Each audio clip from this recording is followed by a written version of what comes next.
Hi, my name is Davin Michelson. I'm one of the instructors at Intertech, and for this presentation I'm going to be teaching you a little bit about ASP.NET MVC, the model view controller model that Microsoft introduced for the web programming. Now this was originally released in April of 2009, and of course it gives us support for an entirely new way of creating web pages instead of using standard ASP.NET forms and web server controls. Instead, with a web application project, we have the ability to go ahead and create a separation of concerns, if you will. Having a controller, having a view, and a model being in either separate assemblies, being in the same assembly, the web project, or even being in the same class. It's an entirely different way of looking at how we can create web solutions. First off, a little bit about my background. Kind of a certification junkie, and I've been a certified trainer for the past 5 years. Before that, I developed professionally. I do have my own blog there, mndeveloper.com, and a couple different ways to contact me, davin@intertech.com or davin@mndeveloper.com. Those are a couple of my email addresses. I teach several different classes at Intertech. I'm kind of the jack of all trades, especially when it comes to Microsoft technologies. I do teach the web programming and Ajax programming, and I'm working on an MVC course right now for ASP.NET. Of course, you know, MVC, ASP.NET MVC, will be released with Visual Studio 2010, coming up here on March 22nd, 2010 officially, depending on the time you're viewing this. I also teach object-oriented programming with the Unified Modeling Language, beginning programming. I love to help people just get the basics of programming down as well. And I have tons of patience for people who are just learning the programming world. I also teach the SQL Server classes over at Intertech, such as SSIS, AS, and RS, or SQL Server for developers. Background, I've been actually creating software applications since 1994 using C, C++, C Sharp, VB, Pascal, assembly. Yeah, I've also worked with mainframes, Unix, and of course I do love working with the Microsoft technologies. Developing web apps since '98. I mean, way back in the earlier days with classic ASP and VB Script. And as a consultant, working with a company called Shavlik Technologies, I often did many other types of technologies such as Perl, Cold Fusion, got to play with some PHP, and of course with ASP.NET. I've given several different types of presentations at different groups, and I always love helping people understand these technologies. So hopefully from this presentation you guys just get the gist of what ASP.NET MVC is all about. That's the primary goal of this. Now I did originally give this presentation at Microsoft, the local Microsoft office here in Minneapolis, Minnesota, back in July, and I'm just giving another view of it. I've updated it just slightly for this presentation here. If you want to download a PDF of this entire presentation, this is the web address that you can go ahead and download it from, the www.intertech.com/downloads and /introducingmac.pdf. Keep in mind that if you can't rattle this down with your pencils quick, just go ahead and send me an email, and then I can just go ahead and mail you the PDF myself or send you this link so you can go ahead and click on it and download it yourself. So here's our agenda. What is ASP.NET MVC? We'll talk about that in the what question there, and then we'll step into the why. Why did they bother with this? Why are people demanding MVC? And why was this created in the first place? We'll also talk about comparing standard web form programming to the new MVC model and seeing the differences between them. And because of the comparison, and after you understand how we do MVC applications, you may or may not want to go this route. Keep in mind that being it is going to be a part of Visual Studio 2010, and a lot of people are liking the look and feel of the MVC model and also having some control again of how the web pages are created and displayed, it's probably a good idea for your own career just to make sure you understand the basics of MVC and creating some simple projects yourself. You can go ahead and create MVC applications right now using Visual Studio 2008 so long as you've installed at least Service Pack 1. We're going to talk about routes, controllers, views, and models, the four main tenets that make up the model view controller. Everybody talks about models, views, and controllers. In reality, it comes down to controllers, then models, then views. You deal with it in that order when a request comes into your web server. But something else before the controller, the model, and the view is something called routes, and we'll discuss that. And that's very important. You understand how routes come in. You see, we're going to be changing what your query string looks like up in the web browser. Instead of always having the name of an ASPX file with a question mark and value or variable equals value and all these other crazy things up there in the query string, with MVC you can actually define beautiful looking URLs that also make much more sense for search engine optimization, or SEO. Something that we've been studying hard at Intertech. Even when we sell our classes and how they're going to be displayed and how people can search for certain content within our website. After we talk about those 4 tenets, we're going to talk about unit testing. Unit testing, of course, is a great way of creating strong applications where you literally write the tests for the applications and then you go write the applications to pass all those tests. It's all part of test-driven development, TDD. You may have heard of that acronym. And then finally, just a wrap up of the what and why and some things to keep in mind. Okay, so what is MVC? Well, this thing's been around for quite a while, actually. As you can see here, well, being that it's 2009 at the time of this recording, it's been around for 31 years, right?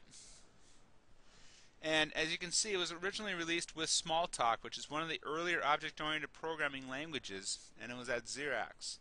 In recent years, though, MVC has been used as a web framework. Primarily, though, before it was introduced with ASP.NET, it was used by Java developers. Java developers and Ruby developers have used it with, well, as it shows here, Jakarta struts. They were the first one to come up with the MVC, but then Ruby on Rails, JSF, Spring, and there were some other frameworks as well that also supported MVC for creating web applications. And it's funny how long it's taken for the ASP.NET platform or the Microsoft platform to come around to MVC. It's been a long time that Java's had this. I used to joke about how, hey, you want to know what's coming down the pipe from Microsoft? See what Java's doing now and we'll have it in 5 years. Well, that's not always true, and it may not always be the best barometer for what's coming down the pipe, but it seems more and more when I talk to my Java developers of what they're doing and I tell them some of the new things in the .NET world, they're like, yeah, we had that 5 years ago. Well, okay, cool. At least I can see what the original, I can always discuss what the original plans were for MVC and things of that nature. MVC is a direct separation of concerns, where literally you will have a separate dedicated piece of code who's in charge of controlling the request as it comes in. You'll have a model who's in charge of getting access to the data and formulating the data for your actual application for its needs. And you'll have a view that's in charge entirely of just the view. Break all of these into separate pieces, if you will, into separate classes or even methods, or even separate .NET assemblies. Breaking it up actually makes it simpler to work on each of these 3 components. Like right now in the ASP.NET form world, we have one page and perhaps a code behind with it, and that thing is entirely in charge of the controller, in charge of the view, and in charge of the model. Plus, you're giving up some control to the actual ASP.NET form world. You're basically saying, alright, you're in charge of actually spitting this out as HTML, and I have to just keep my fingers crossed and count on the capability of me being able to at least modify these forms slightly so I get the exact output I'm looking for. With MVC, you're entirely in charge of exactly what output will be sent to the client. That frees us up as developers. We have a lot more power here. Of course, with great power comes great responsibility. That was a Spider-Man reference. And that, of course, means that if we're entirely in charge of everything that's sent off to the client, as you guys are going to see with the views, that means we have a lot more programming to do. Okay? Still, a lot of developers feel this is worth it. They'd rather have more control than less programming. Note that there are no hard set of rules, right, for MVC, but instead they're conventions. Now, there are other MVC models that are currently available. You may have heard of Monorail. Monorail is not based on Mono, but instead it's just based on .NET, and it's another way of doing MVC applications. It's been around for a long time. Unfortunately, Microsoft just came out with this one, and more people are going to more likely be doing this form of MVC programming. MVC, of course, is an entirely new way of developing our ASP.NET pages. And as I mentioned before, Monorail has already been out, and this is an alternative way of creating MVC applications. Even if you use the ASP.NET Model View Controller, you can still use your own unit testing engine, and you can also use your own view engine. I'm just going to show you the basic ones that come along with the MVC framework, but just know that any of the pieces, well, all of them in MVC are completely open source, and you can make modifications to them yourself. For example, the view engine that I mentioned, you can use the view engine that comes with ASP.NET MVC, or you can use a different one that you may download off the internet or create custom. Test-driven development, well, yeah, you can use the unit testing that's built into Visual Studio, but you may want to use NUnit or MBUnit. I'll talk about those shortly. Really, MVC is based on this inversion of control principle. No central piece of code is in charge of executing your application. By having a controller, by having the view and the model separated, each of them can worry about their little piece, and then they all just flow together. There are some hard set rules that you'll have to follow when creating controllers and views and such, but nonetheless, it makes sense once you understand the basic gist of this thing. Now, why should we even bother with this? Well, there's a lot of bullet points I've got listed here why we should bother with ASP.NET MVC. One of them, maybe we just hate the resource wastefulness of standard ASP.NET forms. Maybe we want more control over the HTML and JavaScript that's sent to the client. This can be especially true if we're doing AJAX programming on the client side. Maybe you want to be in charge of exactly what JavaScript will be included with the page. Maybe you're having trouble with your HTML controls or your tables and how they're being displayed. When you're dealing with ASP.NET web forms and their web controls, you really give up some of that control. Navigation can be a real bear. And then up in the query string, we're dealing with those ASPX hyperlinks, right? Or ASPX query strings. And instead, we like something a little bit cleaner. And we'll talk about that with routing. Right? Something else that is available, and something you should keep in mind, is you may have heard of the ORM tools that are built into Visual Studio, like Link to SQL or Entity Model. And mind you, that stuff is changing dramatically from .NET 3.5, Service Pack 1, over to .NET 4.0. So I'd recommend kind of avoiding that stuff until .NET 4.0 is released and learning that version of the Entity Framework instead. Entity Framework is being completely rewritten from .NET 3.5 to .NET 4.0, and it's a way of actually abstracting out the data that might exist in your data sources, like your databases, your XML files, or what have you, and working and exposing them in a model that makes sense to your application, and then you'll write your application directly against this Entity Framework. Now, Microsoft took a lot of feedback for .NET 3.5 from the developers who did not have a lot of positive things to say about it and said, hey, start over. This is really bad. We want it more usable. And in .NET 4.0, that's exactly what Microsoft is doing. By the way, I like the last bullet point there. Hey, if you're tired of working with boring old web forms right now and you want to try something new and cool, by all means, check out this ASP.NET MVC. Mind you, this is part of Visual Studio 2010. This will be one of our web application project types. Thankfully, it looks very similar to the way we create MVC applications with Visual Studio 2008. It's a separate download that you must install in Visual Studio 2008, and once you have it there, you can go ahead and create your old ASP.NET MVC applications. Why not? Well, this is something to keep in mind. Why not considering ASP.NET MVC? If you already have an existing web forms project, or you have several of them or several hundred of them, well, then it just makes more sense to stick with that architecture. Don't rewrite them all completely in MVC just to say, hey, I'm doing MVC. That doesn't make any sense at all. Instead, you probably want to keep it as a web forms project, because web form projects are not going away. They're very popular, they're easy to program against, and some people don't mind giving that control over to ASP.NET for how those controls are created and the JavaScript is created as well. Maybe you prefer working with ASP.NET Server controls. Maybe you've created your own custom controls and you want to use those. By all means, stick with your standard web form application projects or your websites. That's something else I should mention. If you're doing MVC programming, you cannot do this with a website architecture. It must be a web application project, or a WAP. That's what I call them here in my slide deck. WAP, W-A-P. MVC is only supported with the WAP, web application project type. Websites, which are just a loose collection of web pages, which are all compiled the first time each of the files are requested, and they're automatically compiled into little DLLs, that doesn't support MVC. Although it does have a nicer deployment model in some ways. Prefer to use automatic state management. Simple things like view state that we take for granted in web form programming are no longer there with MVC. You're in charge of managing all your state. If you have any history or experience working with classic ASP pages, you know, the old active server pages and VB script, remember how we were in charge of our state? We were in charge of the exact output that should be sent to the client? This stuff here is going to look familiar to you. You're going to look at this and say, yeah, this looks really familiar. I don't know if I want to go down this route. I'll show you here in a little bit.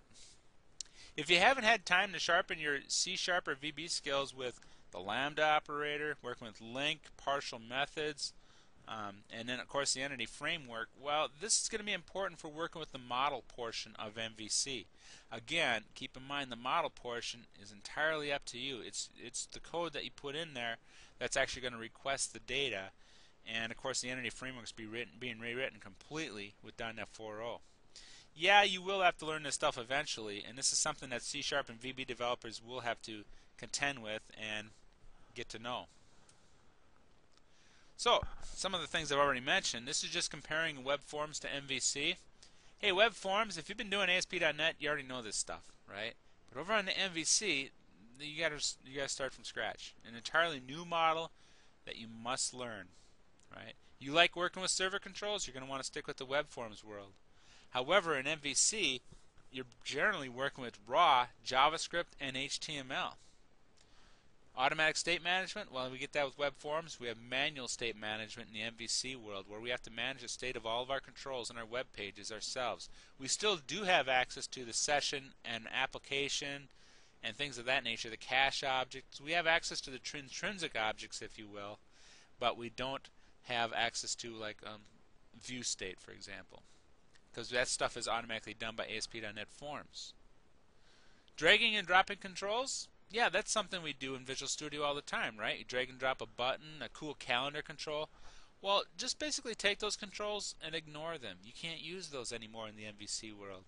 Instead, you're in charge of creating your own HTML. Now, if you want to create your own custom controls for MVC, well, then you're going to be creating your own code pieces that are going to be compiled or referenced from your MVC pages that will ultimately emit the HTML and the JavaScript. ASP.NET Web Forms have been around since 2002, and they've been tested extensively and used extensively, whereas 1.0 was officially released April 9th, 2009. So it's less than a year old at the time of this recording. And of course, it's weak or a custom TDD was required. There wasn't much test-driven development available for web forms. However, it's encouraged and included with MVC. And honestly, test-driven development is one of the reasons that developers choose MVC over the regular web forms. They found it impossible to test the individual ASPX files and the code behind files. They found it impossible to create unit tests. But with MVC, it's much, much easier because you can just go ahead and test directly against the public methods and of the classes. You can choose exactly what you want to test. A lot of developers, for example, won't test the actual views, but they'll test the controllers, they'll test the routes, and they'll test the models as well. As you can see, both frameworks are still supported in Visual Studio 2010. I'm currently using Beta 2 on my own machine, and of course I still have Visual Studio 2008 for real world, because being that Visual Studio 2010 is in beta, I'm not going to go ahead and create all my applications in that. And of course you also have access to all the provider models that make up ASP.NET. First off, you want to get into MVC, you've got to download it. And you can also download all the source code if you want to all of the different DLLs, if you will, that make up MVC, and you can make changes to it because you own the code. You can do what you want with it. Something new from Microsoft is they are now really embracing the open source model. They are embracing this open source model, meaning like MVC, of course, is completely open source, and Ajax is open source. Ajax Control Toolkit, the Ajax library. A lot of these different source code or source projects are available from the Codeplex website. Codeplex.com actually is a completely open source community where people can go ahead and submit projects completely open source, or they can download open source solutions that have been developed by many different folks across the world. And of course, MVC is located there as well. And you can just navigate to asp.net.codeplex.com to download the source code to MVC. jQuery, a JavaScript library, is now going to be included with ASP.NET. It's also included with the MVC framework. jQuery, again completely open source, was not something that was created for ASP.NET developers. It was instead created for all web developers. jQuery is an open source JavaScript library that anybody can use to go ahead and refer to certain controls on a given page. It allows you to saves you plenty of JavaScript coding if you need to access certain controls and work with their individual properties or events and stuff. It uses kind of a markup that's similar to CSS, cascading style sheets, for your actual HTML elements. jQuery is being included with Visual Studio 2010 and with this MVC project template. And like I said, it's completely open source. Microsoft is not rewriting the jQuery library. They are including a Visual Studio version just so that you get these really cool tooltips and IntelliSense in the actual editor, but they are not in charge of modifying jQuery, but instead are working closely with the actual jQuery team, the people who write the jQuery library, which again is completely open source. So they want to have that as part of our web projects going forward. If you've been doing any web projects or you're going to be working with ASP.NET in the future, it's going to do you wisely to, it's going to be advantageous to you to learn jQuery because it's going to be everywhere with ASP.NET. I know there's other JavaScript libraries out there. For example, you might be using Prototype with Scriptaculous, some of the other ones that are available, but know that jQuery is the one that Microsoft's including with their new web project templates and also the MVC template. Now, if you just want to download 1.0, you can certainly navigate to the ASP.NET site, which will bring you back to a download link on Microsoft's homepage. They've also got a new web installer, you may have noticed.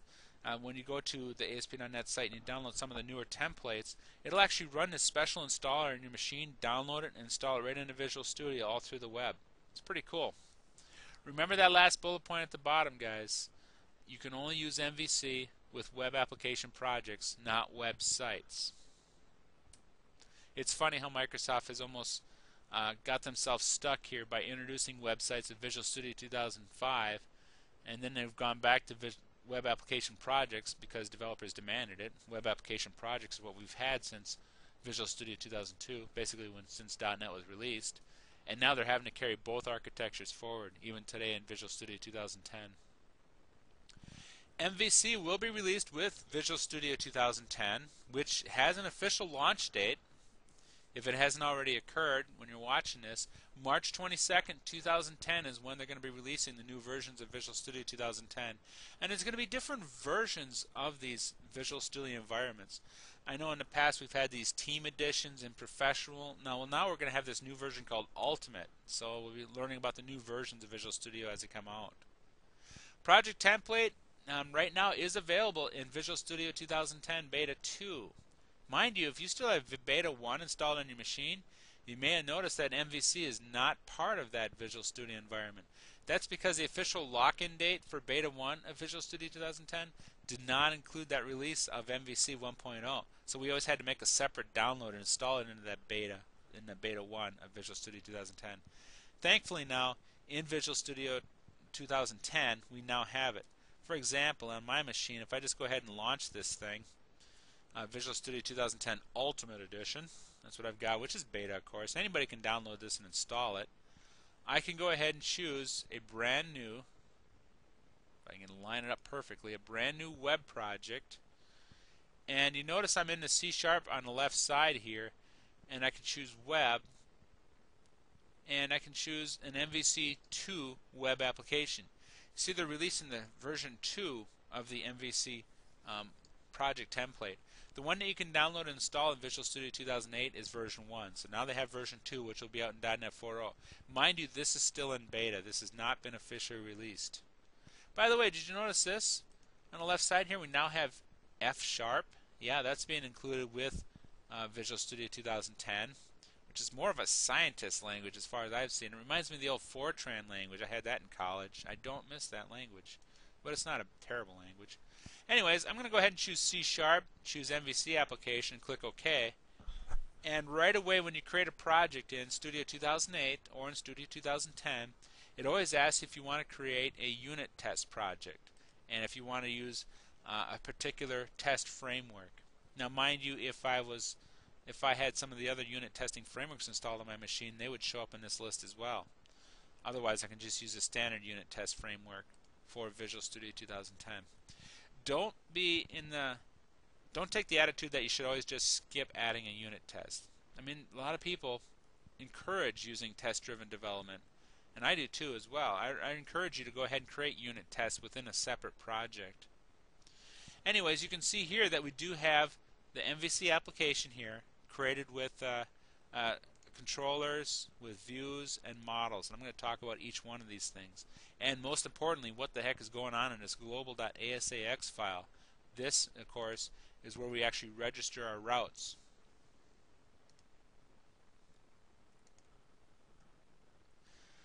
Some other things I didn't mention about Studio 2010. Dynamic data web applications are supported. You may or may not have played with dynamic data web applications. They allow you to go ahead and just take data from whatever data sources you have and display them in these awesome grids on the screen. They're very simple, and they were added to Visual Studio 2008 with Service Pack 1. You just make a small change to the global.asax, and you got a full-blown website displaying all of your data. This will also be carried forward in the Studio 2010. There was a lot added with .NET 3.5 Service Pack 1. If you just installed Visual Studio 2008 with .NET 3.5, you didn't get very much. I mean, you got all of the web and Windows applications, but they added a lot with this Service Pack 1. Much more features than just new project templates, if you will, and just fixes.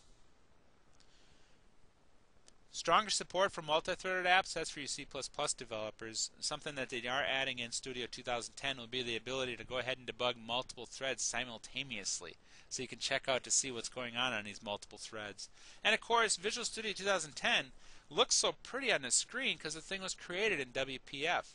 Now in Beta 1 I found there was an issue with graphics performance when I'd stretch and shrink certain window sizes, but I found that it's increased dramatically with Beta 2, so I'm looking forward to working with Visual Studio 2010 when it is officially released. I'm impressed by the appearance of it. It looks just, a ton cooler than Visual Studio 2008. Even the source code itself looks nicer. It's just cleaner. Now in order to create an MVC application, we have a screenshot here of Visual Studio 2008 with this project template installed. You'll notice you can see that MVC web application is the project type that's being chosen here on my machine. Also notice to the right of it that dynamic data entities web project, those two different project templates for dynamic data, those are something that were also introduced with that Service Pack 1. Choose your language and choose your project name, and yes, choose your test framework. What type of test project are you going to be creating? Note that last bullet point there where it talks about it also supports alternative testing frameworks such as NUnit and MBUnit. Some developers prefer to use NUnit or MBUnit because they want a finer grain of control for their testing framework.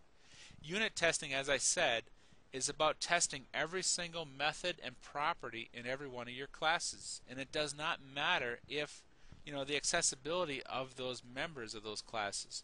You should not only be testing the public methods and the public properties, but if you have friend or I should say internal methods or private methods, a lot of these unit testing frameworks can circumvent those security levels for the accessibility to have full testing of all of those members.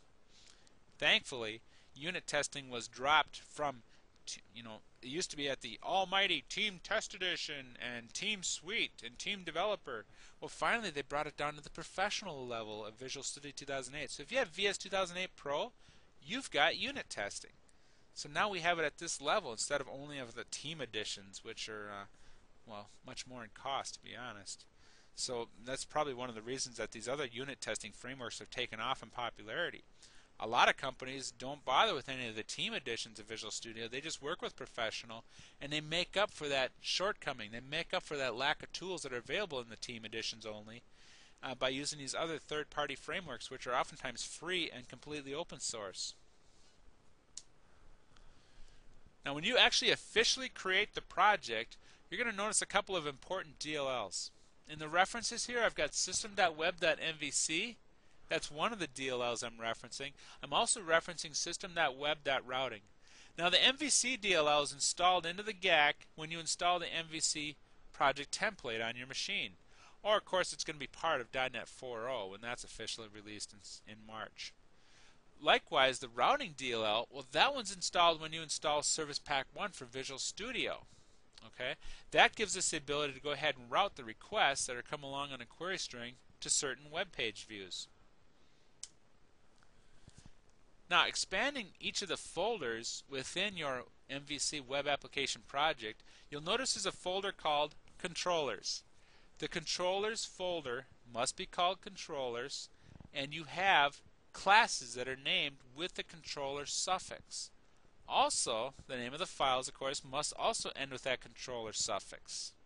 This is a requirement, right? This is a requirement for ASP.NET MVC. Every controller must end in the name controller. Also, each controller has a dedicated folder with the same name that contains all the various views that are used with that particular controller. So, for example, you can see up at the top there we have one called Home Controller. Down below, in the Views folder, we have a Home folder, and inside of that are the different types of views that can be used with that particular controller. Now, each view, this is important, each view maps to an action in the controller class, or I should say, basically a public method. You see, the controller class can have any number of public methods, and they can be called directly through the query string. And that's all done through the routing. Models, well, the Models folder itself, you can go ahead and add classes to the Models folder that are in charge of actually working with the data and presenting it to your views, if you will, or to your controller, I should say. But at the same time, you're more in control of exactly what should be in there. And again, I want to warn you that the entity framework, if you're like, oh, I'm going to use link to SQL for doing all this, keep in mind they're changing links to SQL dramatically from .NET 3.5 to .NET 4.0. Okay. Oh, also notice there's a folder called Shared there under the Views. In that Views folder, that Shared folder has some ASCX, a master page, and an ASPX. That's where you can actually put web pages that are shared across multiple views. So, let's take a look at an example of like the Home Controller and then the Home Views. On my machine, here we have Visual Studio, right? And you can see that if I open up the Controller section, I have Home Controller. And if I open this guy up, go ahead and minimize the toolbox, you can see that I'm inheriting from the controller class, and that its name is actually ending with the name controller. I've also got two methods, index and about, right? Index and about. Well, if I go to the Views section for Home, you'll notice I also have index and about. Based on those two public methods there, they go to those two specific views. Like, for example, in the about method here, which just returns an action result, it automatically comes into the about.aspx page. And here you can see that we have a content placeholder, which is just displaying, put content here. And I can put in whatever content I want, and that's what's going to be viewed. Okay? Now, this is using a master page. Under the shared folder, you can see it's using site.master. And of course, we just have a very simple little content placeholder saying about us. Likewise for the index, you can see for the index method right here, we have a view data being stored called message, and it says welcome to ASP.NET MVC. This string here is being stuck into this dictionary object called view data, and then over here in the actual index.aspx, we're pulling that information out. We're pulling it out here by saying view data message, and this should look familiar to you folks who've done some classic ASP. We have the use of that less than % and that equal sign. And then we're actually doing a little HTML encoding that whatever that message is into standard HTML. Again, notice how we have much more control over exactly what's displayed in the web browser. We're in control of the exact HTML and JavaScript that will be sent to the client. Okay? This is your standard project type that's created in Visual Studio 2008. But if I also show you the MVC version here in Visual Studio 2010, thankfully, you're going to see the exact same model. We have a home controller here, right, which has that index and that about method. And we also have the views. So if I go into the home folder, because that's the name of the controller, right, I can see the exact same content here in the index and within the about. So if you learn it with Visual Studio 2008, you come over to your Studio 2010, same basic thing. They're not rewriting everything completely with the version 2 of the MVC. And it's the same basic project template with the starting code that you get with Studio 2008. Okay.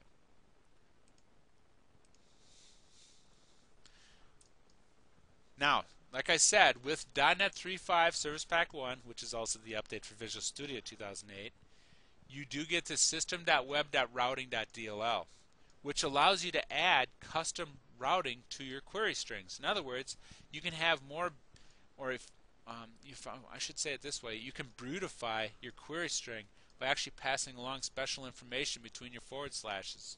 Instead of having a giant ASPX file with a bunch of extra query string parameters tacked onto the end, you can go ahead and take on those parameters just as forward slashes. You know, forward slash this variable, forward slash this variable, which is going to make it much easier to find your web pages, especially with the latest search engine optimization tools out there. Of course, this is used by the dynamic data web applications right now, and you can take advantage of web routing right away without even bothering with MVC if that's something you're interested in. You can just go ahead and work with the routing in your global.asax file. There is a static method called register routes, and in the startup event handler, you'll call register routes to register all the different routes based on what's up in the query string. Here you can see the global.asax.cs, because we're looking at the C# version of this file. And you notice near the bottom, it has that application start event handler, and it calls register routes. In that register routes method, we pass along route table.routes, and it gets passed up as a route collection. The first thing that is done is it ignores any call to a .axd handler. Okay, that's the first thing it does in the very beginning there within that register routes method. But after that, it registers a default map, a default route, if you will. For example, you notice the word default inside of quotes there. That is the actual route name, and you can refer to a particular route just based on that friendly name. Right below it are the URL with parameters. For example, you can see controller, action, and ID. Each of those, of course, are contained within curly braces, and a forward slash separates each of those. Now, right below that, we can also have some parameter defaults. For example, if somebody doesn't pass along on the query string the actual controller name, they don't pass along the actual public method within that controller, and if they don't pass any other parameters, these are the defaults. Now, home, for example, was the name of our controller. We were looking at that home controller. Well, that's the controller we're referring to when we say home. And in the actual query string, if we just say the name of our site /home, it's going to automatically use that controller. If we don't specify the index action, well, that's going to be the default action. Otherwise, we could specify it. And then finally, any other query string parameters we want to pass along, in this case here, would be an ID.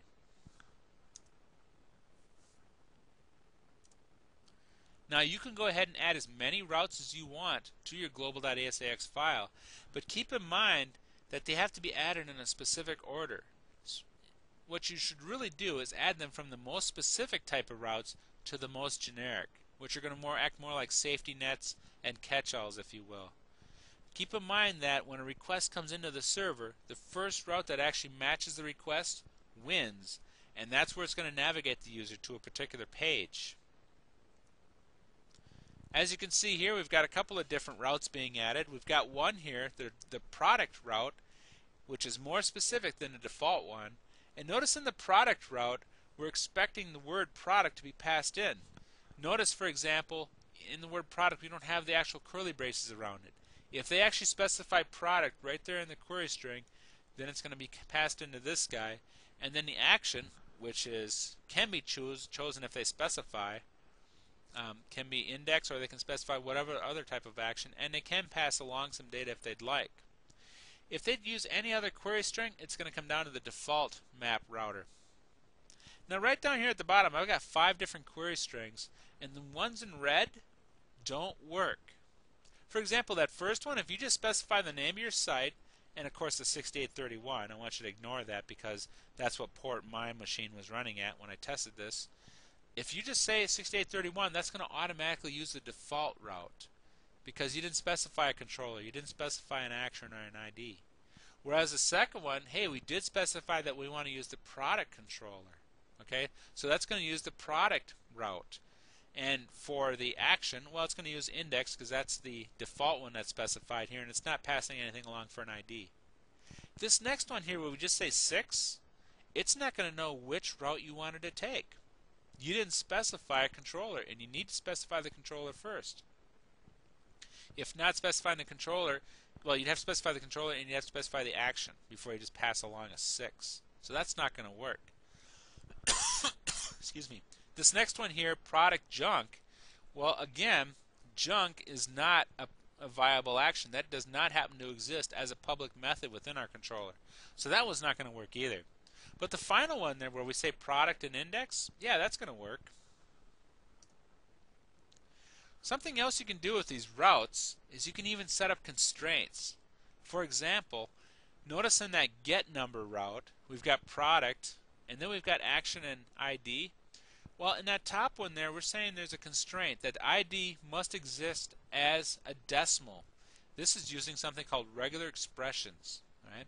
And it's ensuring that it is actually a decimal type. If they pass in any other piece of data as an ID and it's not a decimal, then it's going to come down to the one below it and use that route instead. So here's how you can go ahead and use these constraints. There's other types of constraints you can use, of course, depending on your skill set with regular expressions. And of course, you notice how we have it from most specific to the most generic one at the bottom here. Now, when you get several routes in here, this gets confusing. Okay, it really does, because you're wondering, oh, when's it going to fall into this route? When's it going to fall into this? What other types of data can people pass along in a query string?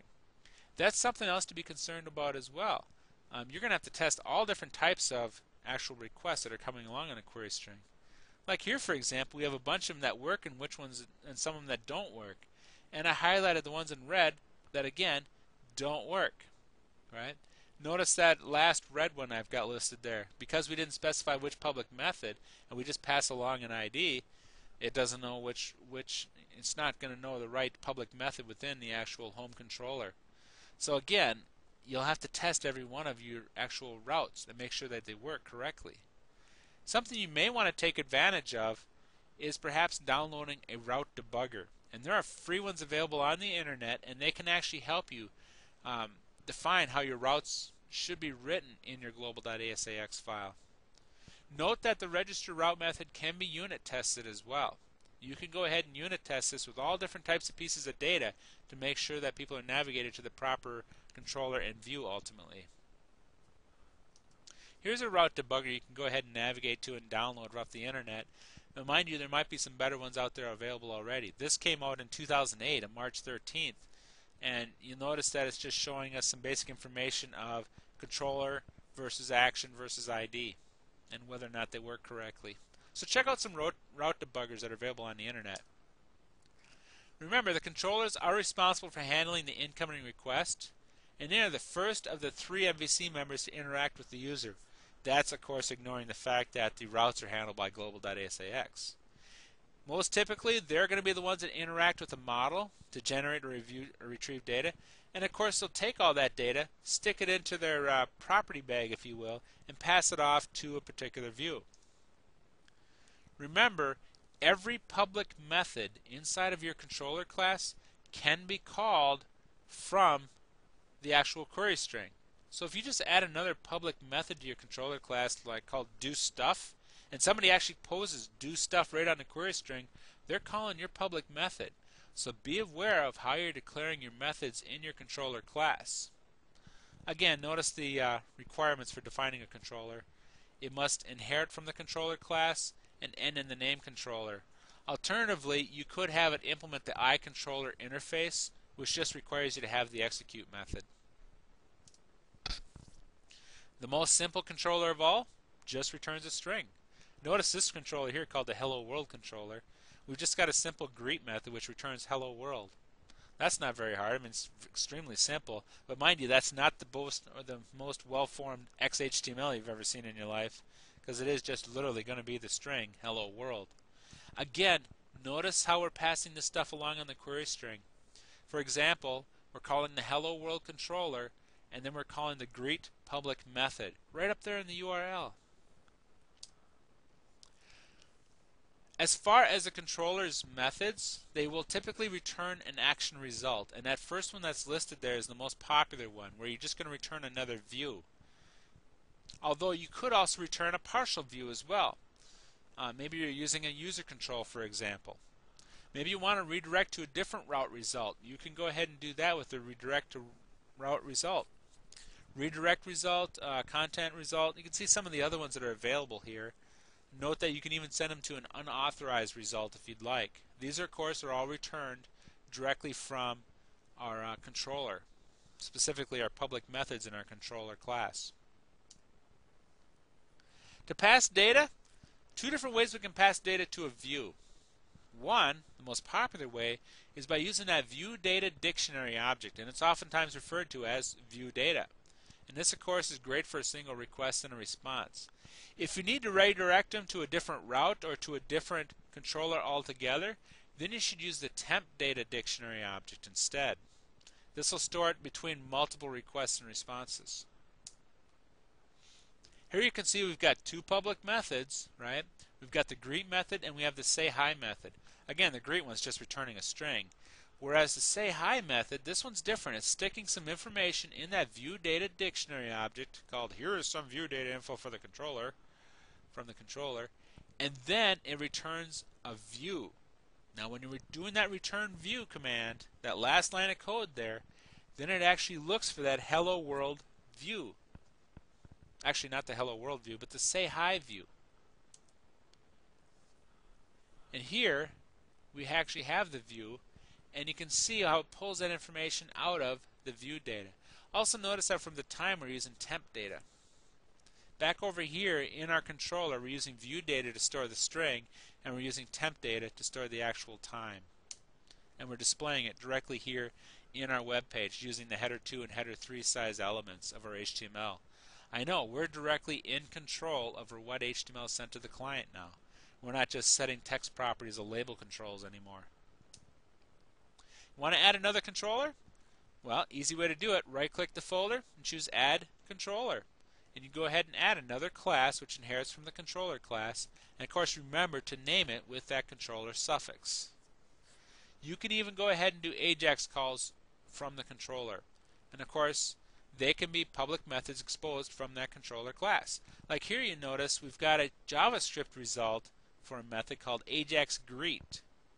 Now with that AJAX greet method, which is returning some JavaScript, doing an alert, hello there, notice how over on our view we actually have that ajax.action link. Click me for a greeting, and then there's the name of the method that we can call back over on the controller, AJAX greet. And that of course will do this simple little JavaScript alert. Want to add a view? Well, we can go ahead and choose the actual folder within the views folder that we want to add a view to, and then go ahead and choose Add View.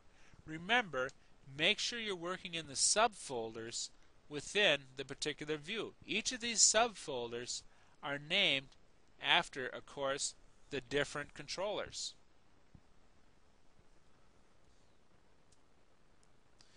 Views, of course, are their standard ASPX and ASCX web objects, but that's basically where the similarities with web forms ends. Because after at that point, then all of a sudden we're in charge of the actual HTML and JavaScript that's going to be sent to the client.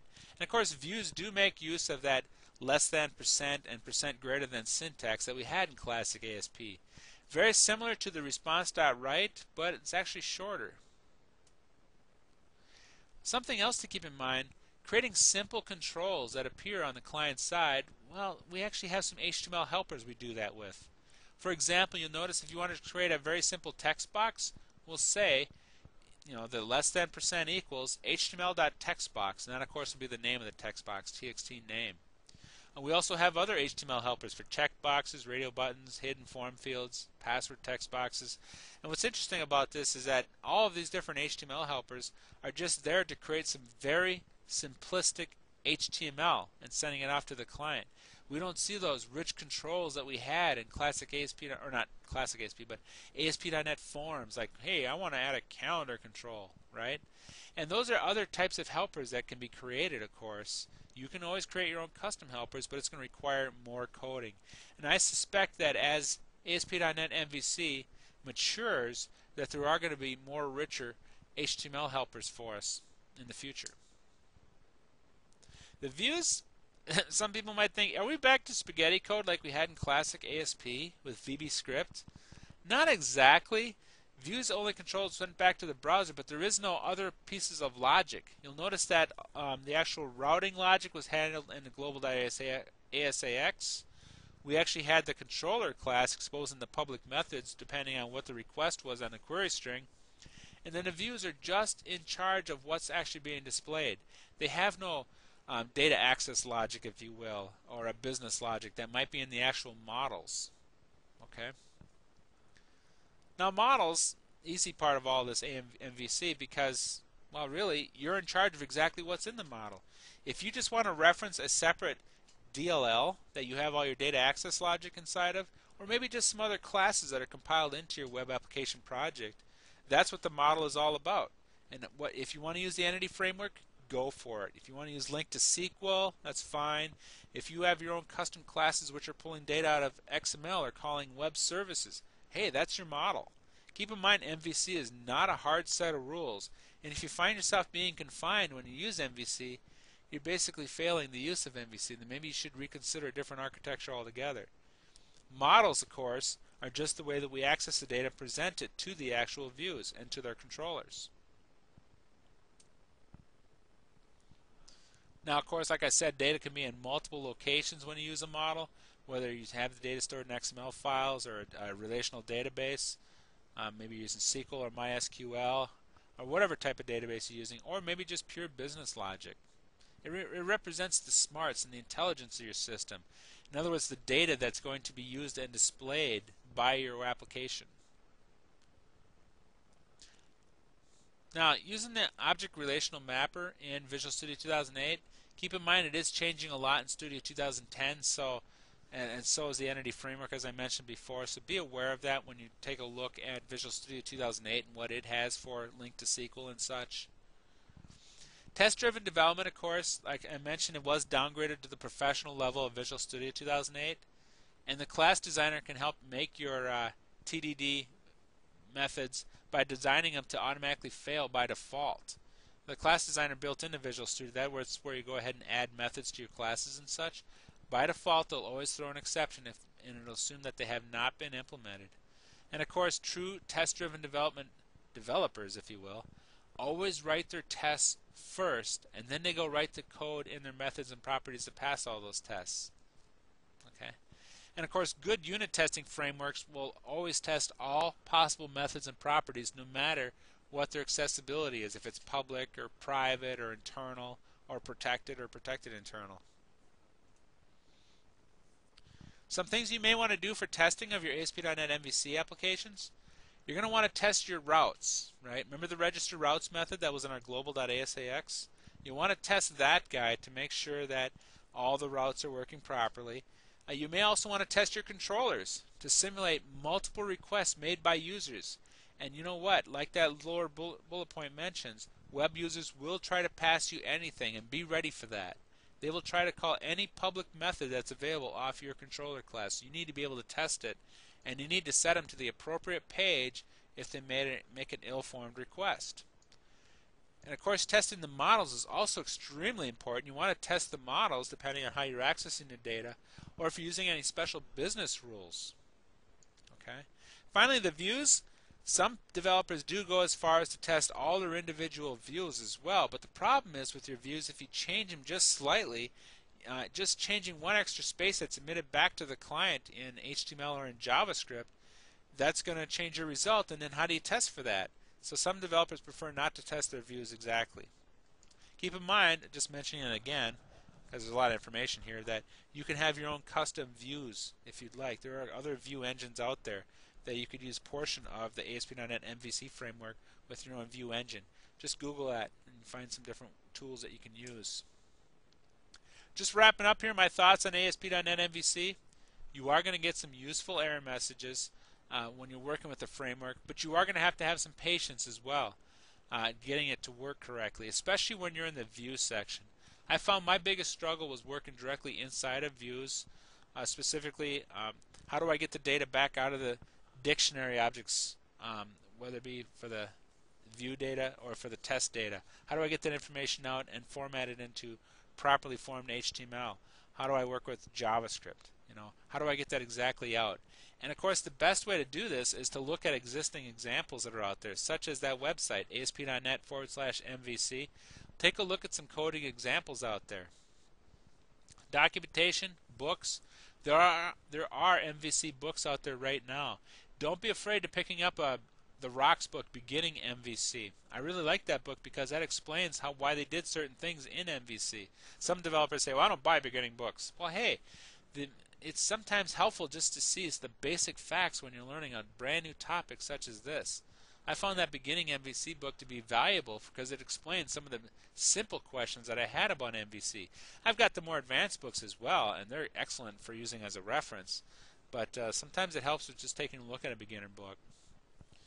There's only maybe you don't want to have a beginner book on your shelf at work. We'll leave that one at home then. Anyways, the MVC framework is wide open. You can go ahead and customize as you want because all the source code is publicly available, right? Do you want to go this MVC route?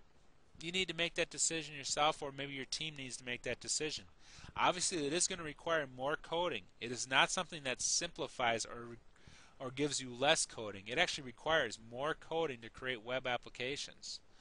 And you're entirely in charge of what HTML and JavaScript is sent back to the client, to the web browser. And some developers are going to love it. Others are going to think, hey, it was a lot easier in ASP.NET Forms. I'll just stick to that. That's fine. This is just an alternative, if you will. And work with it and don't give up. This is something I found. It was pretty frustrating sometimes working in the views, working with those HTML helpers, getting them to display controls in the right format. Just getting a radio button list to display was kind of a bear when I was first working with it, or checkbox list. Right, getting an actual list of checkboxes to appear on the page with an HTML helper. Take a look at other examples that are out there. There's some free tutorials as well on the ASP.NET website that you can go ahead and watch and see how they do it. Remember, whenever you make a change to any of your web pages, your views or your controllers, you must always rebuild your entire web application project. This is not a website where you can just make a change, save the file, and view in browser, because you're not actually viewing a page. Okay? Some resources. Well, two different books I got listed here. The official professional ASP.NET MVC book up at the top there, that Rocks book, is written by the guys that actually wrote bits and pieces of the actual ASP.NET MVC framework. Excellent book showing you the way it was done with the Microsoft way. Alternatively, though, if you're more of the alt.NET programmer, going with other solutions, maybe more of the open source community, you may want to consider the APRESS book, Pro ASP.NET MVC framework. This book here has a lot of the alternative ways that we can go ahead and do MVC. For example, alt.NET View frameworks and unit testing frameworks that are not necessarily the ones that are included with the framework. Obviously, there's that link there. It says Downloads and More, asp.net/MVC. That has some excellent little movie tutorials that you can just watch and see how they build MVC. Note that it also has walkthroughs and also just some basic documentation on it and where you can download the pieces and the tools. Scott Guthrie's got a ton of stuff on his website. He's constantly updating his blog on the latest things in ASP.NET world. Now, obviously, this is one of the YouTube videos through Intertech, but there's several other locations you can find additional information. Like we do have these Oxygen Blast seminars every 3 months. We hold the Microsoft ones at Microsoft. We also have Java Oxygen Blast as well, and we have white papers and PDF downloads. And of course, they're all free. That's the best part. Just show up and learn some stuff. Intertech training, of course, we do offer a lot of training at Intertech for .NET, SQL Server, SharePoint, XML, Ajax, and of course Java as well. And we do offer either on-site training or we do offer training at Intertech. We've also got a great consulting division. If your team needs any help with any particular project, you may want to bring in a consultant for a day or bring them in for a week, or longer. So give a call to the phone number there in the presentation there, 994-8558, and talk with the consulting division at Intertech. There are more people working in the consulting division than there is in the training division at Intertech. Also, I'm curious if you would be interested in an MVC course. This is something I asked back in July when I gave this presentation originally at Microsoft. And, of course, Dan McCabe is the primary sales representative for the training division at Intertech. Would you also be interested in a dynamic data course? This is something else to consider.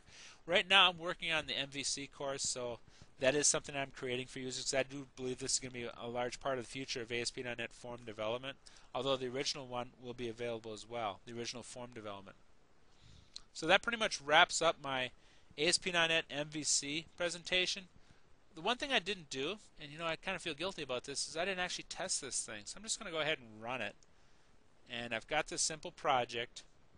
And right away when I run this thing, just for a very simple demo here, notice that up in the query string, all I have is the actual name of the website. I don't actually have the name of the controller. I don't have the name of the view that or the public method I'm requesting. And basically it's using the default settings that are in that global.asax. Notice if I click on About, all of a sudden now I'm specifying the name of the controller, which is home, and I'm also specifying the About, which is that About public method, and that's returning me the About view. I could go ahead and do that for index as well, right? See, I can specify index, or if I just drop all of this stuff on here, then it uses all the default settings that are located in that global.asax file, because it's using this particular route. It's automatically setting the controller for home and for index. Okay, so that's how it's basically working with the actual controller, and of course with each of these two views, index and about. Okay, so it's basically showing us a little bit of an example of how it's using these different views, and of course how it's pulling that information out of the view data control. Okay, well, I thought I'd at least show that for you. I mean, that just understand the basic semantics of the routing. And again, how that route works up with the query string is a large part of where we're headed with ASP.NET form development. Even if you don't bother with MVC, get to know this guy, how we can register routes and how we can navigate requests to certain pages.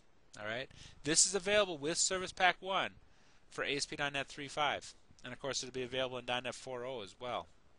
Notice how this looks in .NET 3.5. Let's open up Visual Studio 2010.